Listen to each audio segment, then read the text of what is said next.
tour guide. Where are we off to today? We're going to Rice Canyon. Nice. Can you give us some facts about where we're going? I can't. I don't know anything about it. You look like you do. Oh God, beginner. Yeah. Oh, nice. So, we are, my brother and I, hi Ads, on an extreme hike this morning, just us. And we had to climb up some pretty steep stuff, but there's snakes. That's the third one we've seen. Scary shit. Alright, so here's one. Look at his tongue. Cute. And then the other one is in the bushes right here.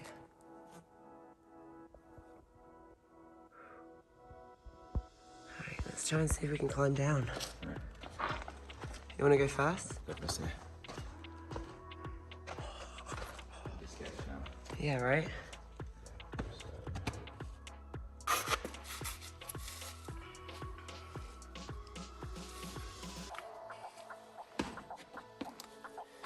want to make sure that you're like... You come down the same way you came up, like the chimney thing. Yeah.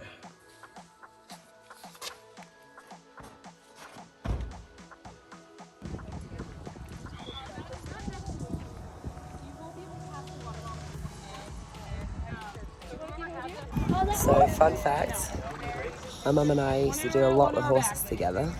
Yes. First job, shoveling shit. Best job. I'm pretty sure it paved the way for my outdoor shit, right, Mum? Absolutely. So we're gonna go trail riding for 2 hours in Zion. Well, near Zion. Mum, you look the piece. Yeah, Shane probably gonna fall on my ass.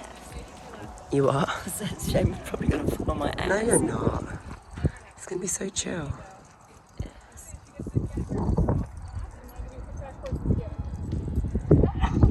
Fear less, do more. Move your body.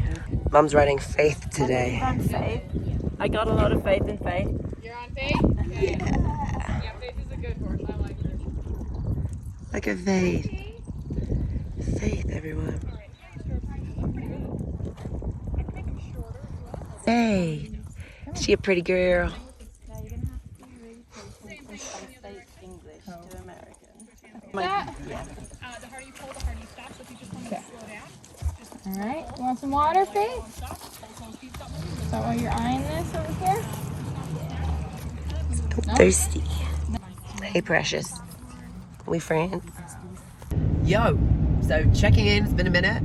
We just spent over 2 weeks in the same location. We went to Bryce and Zion Canyon into a little campsite called Bryce and Zion Campground. Funny that.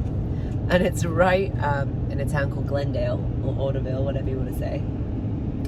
And we left there. We discovered that 2 weeks in the same location was too long for us. We got the itch, right, baby? Got an itch. Got that Gotta keep itch. moving. Gotta keep moving. Gotta be doing something. Got to be doing something. So now we are doing something, and we're driving through Vegas, baby. Vegas, baby. Vegas, baby. Fun facts about Vegas. I went to Vegas for my 21st birthday. Whoa. That was wild. With a group of girls friends. I actually was already getting it on with this guy. Wasn't that serious back then, but I still behaved myself in Vegas. But we had a great time. Don't really remember much. Those are during some of the most degenerate years of my life. No regrets. But it was so much fun. And then Paulo and I went back to Vegas. We did. Went back to Vegas for a UFC fight. We did, with my dad, that's right. Nice. Wow, look at that callus. That's gnarly. That's disgusting that that just saw that total accident. Was that the same time that we went to see Dead Mouse and shit? Or was that That was. Yeah. That was. We discovered a lot on that trip. And that Vegas is the kind of place to go with a group of friends, not as a romantic couple. For us, anyway. Kind of. Did we just do it wrong? No, I didn't do it wrong. I remember Watched doing some shows wild and stuff, shit and going to like a pool party. And being in bed by 8 p.m. Yeah, because things got a little reckless, to say the least. Good times, you know? Great times, but in another life. Right now, that we're going straight through it. All the way to the other side to Joshua Tree, California. Can't wait, this is going to be Southern California. It's the desert, it's one of my favorite places to go. I went with Taylor for my 30th birthday and we went to stay at a place called Jumbo Rock. and weren't able to find a spot for the RV for Jumbo Rock, but we got a backcountry permit camping permit. But it's 130 degrees. It is. It's So I don't 130 think that we degrees. No. can- Oof. 106 degrees. It's very hot. It's pretty hot. That's hot. It's real hot in here. But we're driving through the strip. There's the area. It's like an oven. It's very warm. But we're gonna go straight through here. And then we've got some crazy shit going on over the next couple of days. I don't think it's worth bringing you with us. It's not exciting, but what are we doing? We're going back home. It is exciting. It is exciting, but I mean, like, it's 2 days. Is there really any need to vlog them with us? Yeah. No? Well, we don't know. We don't know what we're going to be doing. That's true. We got any good stuff going on. We should vlog. Oh yeah, we're having a friends get together. Yeah. I'm getting my nails done. Whoa. Paulo's gonna get his nails done too. My fingers done more than my nails. Our fingers are fucked from this outdoor living. So dry. Outdoor living, hot water, freezing cold water. It's like washing my hands 100 times a day and stuff. Yeah. So we're gonna head on out and we'll show you guys when we get to our campsite. Right outside of Joshua Tree. I'm not a Raiders fan, but that stadium is That is fucking sexy. cool. Look at that. Fuck. Wow. That's pretty cool. Good morning. Happy Saturday. What day is it? So we've had a crazy few days. All good things, but we went home back to Fort Lauderdale. So less than 24 hours ago we were in Florida, and now we're in Joshua Tree in the middle of the most amazing location at this beautiful RV camp. And yeah, it's been wild. So before we went to Fort Lauderdale, which we went for Paulo to get an interview, which is now officially an American citizen, people. It's amazing. Dun, dun, dun, dun. Star Spangled Banner. Well, oh shit, I've got an ant on me. This place is crazy. Well, we arrived to this campsite at night. So let's rewind. Let's go back to the 31st. My parents were here for Memorial Day weekend. They left on the evening of the 31st. Paulo and I caught up on some work, packed up the RV so that on the 1st we could wake up at the arse crack of dawn and drive to California from Utah. So we did. We drove through Vegas. It was awesome. And then we got here, but it was really late. It was like 10 or 11 o'clock at night. Really dark, and we were due and scheduled to fly out of Palm Springs at, I don't even know what time, but regardless of the time it was, we had to be on the road, tail lights at like 4 a.m. So we had barely any sleep, kind of a whirlwind, had no idea where we were. So when we got back here last night, it was also really dark, like midnight when we landed. And now I just woke up to really see where we are in the daytime, and it's insane. Look at this. As soon as you walk out the door, and there's no one here, which is even more amazing. Excuse the dumpsters. But look. I'm also wearing a t-shirt and my underwear, and I had no idea there were people behind us. And I ran out there to go grab Ellie. Probably like, our neighbors are crazy, which they are. But I'm catching up on some work this morning. This is my office views. Pretty pumped about that. And yeah, see you guys soon. So we got in late last night, and that's the most exciting thing about arriving somewhere late, is that you have no idea where you are until the day. When we got in, we were both so tired. Well, I was really tired. We set up the camp. It was like so smooth. It was amazing. And then I started getting crazy allergies, so took a Benadryl, and that was that. Laid down, didn't wake up until I woke up this morning. Paulo apparently was not on that same state and just could not sleep last night at all. He doesn't even think he had any sleep. So right now he's hurting. Got to figure out that sleeping situation. Every time we do this, he's wrecked. But this morning, got my coffee, bad instant coffee. Got my book. We did not bring enough food, which is probably good. So I'm gonna eat unnecessary shit before this job that's coming up in a couple of days. But I'm gonna read, start my day off the right way. Covered in dog hair. Eli's catching some rays. It's just amazing.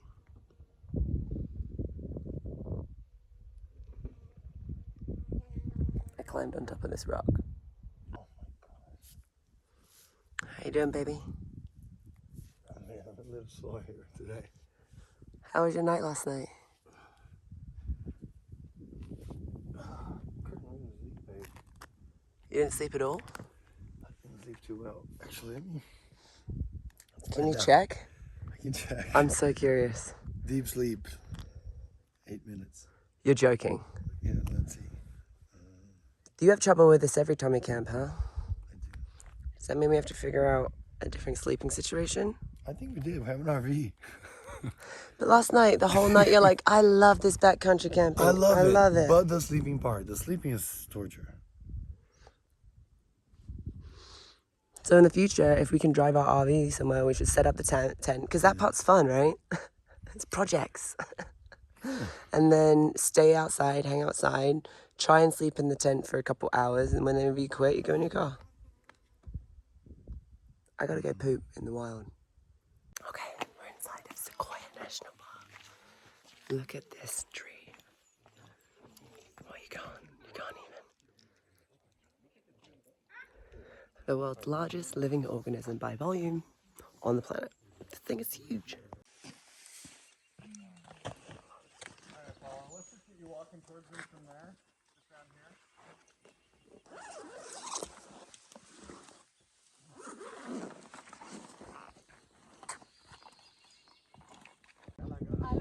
So that's the end of the slack line, and that dude right there made it. Right? Of course you do. Hope you guys enjoyed. That was incredible, man. Congratulations. Thank you. How was it? That's good. Give us a little, breakdown on how that felt. This last one was Yeah. tough. That wasn't the first one? No. This was the very last one. We've crossed a bunch this weekend. All right. And yeah, normally I'll either walk this without falling or have maximum of 1 fall. But on that one I had 4. And it was a combination of the wind and just fatigue. Yeah. Yeah, we're just out of it. How long you guys been up here? Since Friday, 4 a.m. Amazing. Yeah. Now, is this organized with the park, or you guys No, just no. can It's do your just- thing? Just us coming, having fun. That's amazing, man. Yeah, it's super fun. Yeah, congrats. Do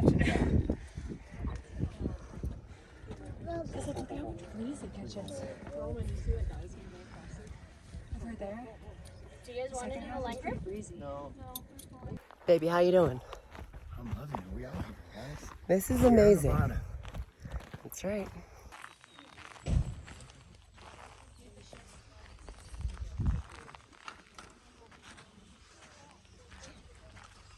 Oof, looking rough. It's been a very long day today.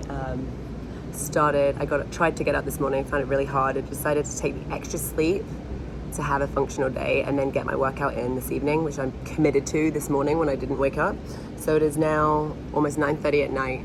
My call time is 5:30 in the morning, but I said I would get it done, and discipline is something that I feel like I'm lacking right now, and it's something that comes so easy to me and has for the last 4 years.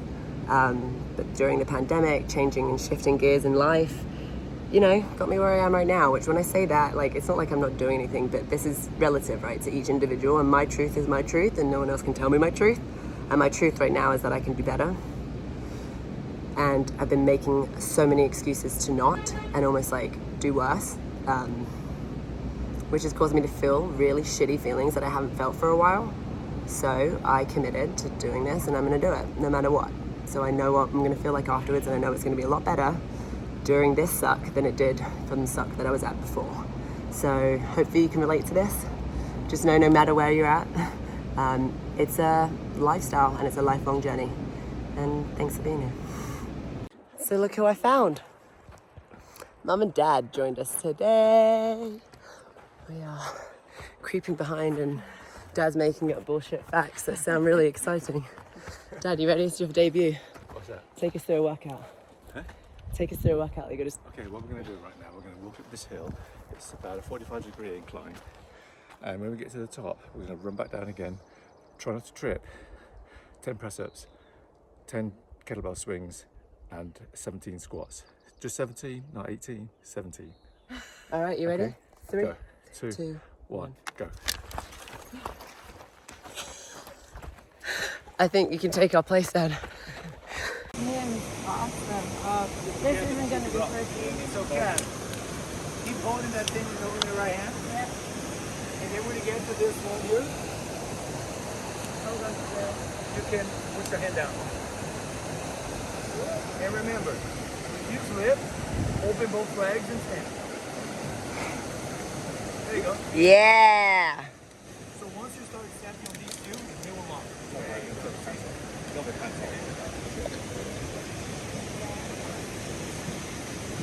Nice one.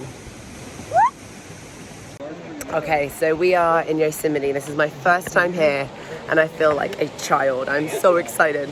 Look at where we are.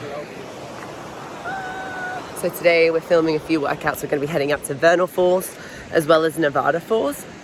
2 waterfalls on the Happy Isle Trail, and I'm learning so much about this beautiful place. I know how much it means to my brother, and I know that we're going to create some pretty crazy memories here. So stay tuned. Look at that sunrise, baby. I almost landed on my glasses.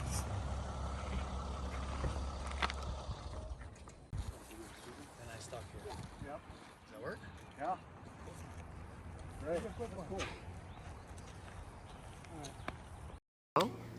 It is damn hot.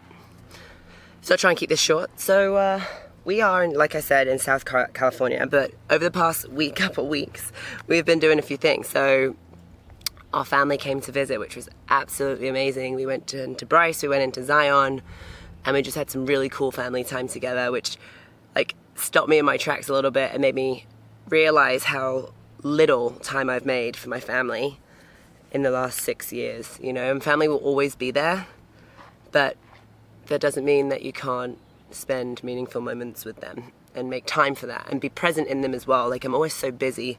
My mum's always doing so much for us, and you know, it's not a one-way street at all, but all she wants is time, and I haven't had any. So to be able to stop and really spend a good solid 4 days with my parents, and we're all sleeping in the RV, and we're making dinner together, and it was just amazing.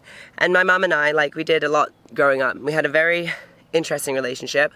We used to be so tight, like best friends, like inseparable, and did everything together, including being involved with horses. So I used to ride horses. I got my first job when I was like 11 or 12 at this stables, and it was called TV and Film Horses. And there were stunt riders there were jousters there was like reenactments, and people would rent these horses for movies, and et cetera, et cetera. And it was really cool opportunity. But it taught me a lot, and it taught me a lot with my mum as well, and we loved that. And then we ended up getting a horse together. And every day before school, I would go to the stables with her to shovel shit and muck the horse stables out. And it was just something that we did, and it was our thing. And then I turned into a rebellious teenager and let all of that go. And so I know how much that time means, and that kind of chapter of our life means to my mum. And then I became just a horrible child and did a lot of damage. And my mum and I had a really rocky relationship for a lot of years until I moved to the US. And then it kind of became my saving grace, and she always has been. She's always been that rock, no matter what. And sometimes I think we're too close, or we used to be. And I remember at some stage, like, I wanted my mum to be more, she was my friend, and I wanted her to be more like a mum. And then when she was more like a mum, I wanted her to be more like a friend. I think that's just a battling situation that happens, and you know, it becomes this crazy situation or this point in your life where I think all of us romanticize the idea of what family is supposed to be, and we also hold our parents to this like really high standard. And then when we realize that they're just human beings, and then they make mistakes, and that they've also got pain and trouble and trauma that they're holding on to, that it makes things a lot easier to understand and cope with. But then you start to see patterns, right, that reoccur in yourself that have been passed down or rubbed off on you from your family. So it's just a really cool experience. And now my mum and I are best friends, and man, she's my rock still. Actually, she's coming here next week as well, and she'll be here for a long time, staying in the RV with the pups, and we're going to be spending some time together in Sequoia, and it's going to be great. But that's one little thing I wanted to talk about. Something else I wanted to share was that over the last couple of weeks, like, it's been really hard for me to dial it in. I feel like for the first time in my entire career, like over the last 6 years of going hard in the paint and fitness, workouts were something that never was an issue for me. Like, it wasn't something that I would ever have to push myself to do. Like, maybe once in a while, but I love working out. But I realized that my life for the last 6 years, it required me to work out. So it was my job. It still is my job, but I enjoyed it so much because I used to do really exciting things and be surrounded by a really cool community of members, but mostly my coaches, man. The coaches inspired me so much, and we used to train really hard together. And I also had a lot of jobs lined up that always gave me a goal to keep my shit in check. And so since we've been on the road, I knew it was going to be a challenge and a real true test for my discipline to understand if I would be able to maintain structure and routine throughout my fitness and my nutrition while being on the road. And at the beginning, it wasn't an issue at all. And then, I don't know really what happened. After we got done with Texas, I think I burnt the candle too hard on both ends, and I was so tired, I was like, oh fuck man, I deserve a break. So I took some time off, and then it was like really hard to get back in. And then, you know, there was a lot of variables that were coming into play over the last 2 weeks that caused a lot of friction and tension. The biggest one being that we had no cell phone service or internet for 2 weeks. And I know that sounds so shallow, but when what you do for a living relies purely on those two things, it becomes really challenging to not lose your shit. I know that there was a lot that was out of our control. I was really trying to exercise that and understand what was in our control, and if we could do something about it, then we should. But besides having that mindset, it didn't make anything easier, and it was still really stressful. So the workouts just kind of like lacked, and they shifted as well. They like transformed. It's not like I didn't do anything and I started to eat burgers every day. I was under eating because we weren't having access to food that easy. So there was a lot of meal prep, but we didn't have the greatest food, and also like fresh, nutritious food. So the options were like Carl's Jr. A lot of places didn't even have a grocery store, and the grocery stores, I'm not gonna lie, no offense to anyone, but wouldn't eat that produce, wouldn't eat that meat, just gross shit. It was weird. But whenever the workout started to shift and they turned into, rather than like our hardcore strength or conditioning workouts, they were like, let's go 20 miles on a hike. And don't get me wrong, we were still moving. But I'm like, oh, let's bring some like gummy bears on the hike. Oh, let's bring like a sandwich that's got cheese and ham and all this like shit in it. Because I'm like, we're burning, we need these calories, which we do. But the more I started to eat shitty foods, the more I wanted to eat shitty foods. And it was like, oh, I want a kind bar 4 times a day. I was just like, started to let myself go, which I guess is a good thing. But then I started to feel really shitty, and my confidence has gone through the floor. And I'm like, man, it's all self-inflicted. And it's not that I don't enjoy eating healthy before, but there's so many things that have to go into play for me. And then something I realized is that, and I also started to want to drink more alcohol. It was just weird. Like the less exertion I was getting inside of my physical self, the more I was inclined, or more I am being inclined to make worse decisions for myself. And it's just reaffirming that I need fitness. Fitness is something that helps me tame the devils within me and these dark streaks that do exist, and I'm not ashamed of admitting. And I need it. I need it for mental health. I need it to feel sharp. I need it to feel like I'm on top of my game in every aspect, and I feel so good when I'm on my game. And it might feel good in the moment when I'm off my game, when I eat something bad or when I decide not to do something, or, you know, but then I can start to feel myself, like the mindset, the thoughts, the negativity, like the drive was like starting to like kind of like die out. I'm like, what the hell's wrong with me? And then I like didn't want to do much, and I felt like I was a little depressed, and I felt like I was really down, and I just felt like, ugh, I don't want to do this. And it's like crazy. It's like this cycle that happens. And I guess it took me that, and then I got home, right? And when I got home, we went home for a couple of days for an immigration interview that Paulo had. And I got into my environment, and I got into my office.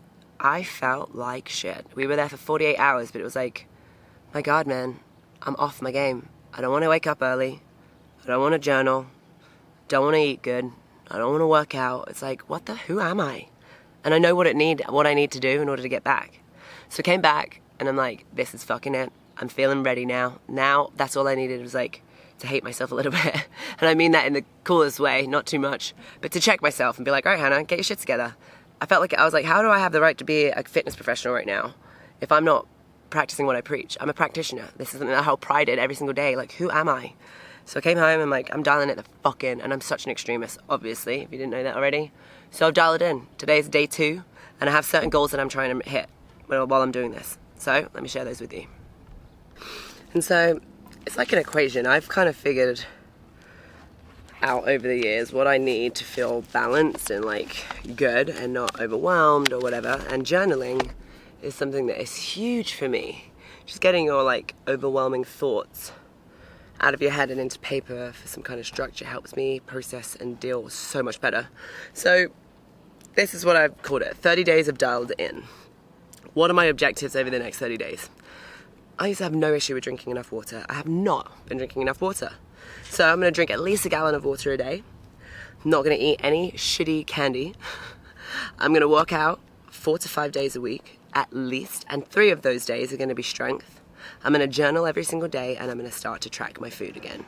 I haven't tracked my food for the last, I don't even know, 3-4 years.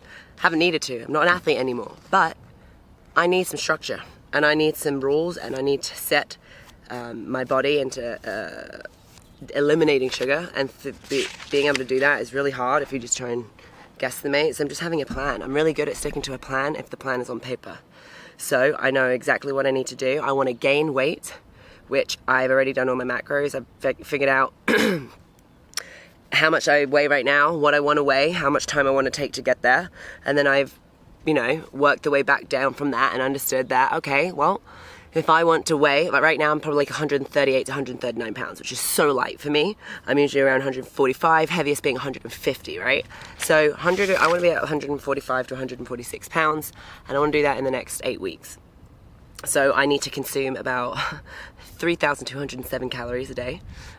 Each meal, I'm going to do about 3 meals. Each meal, I think my macros have broken down to, I think it was like 47 grams of fat with each meal.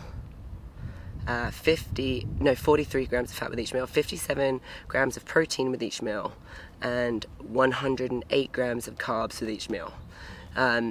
Now that's what I figured out, so then I'm doing breakfast, lunch and dinner with some snacks in between, and yesterday I was able to hit my numbers, and today I'm going to do the same thing again. So yesterday I ate,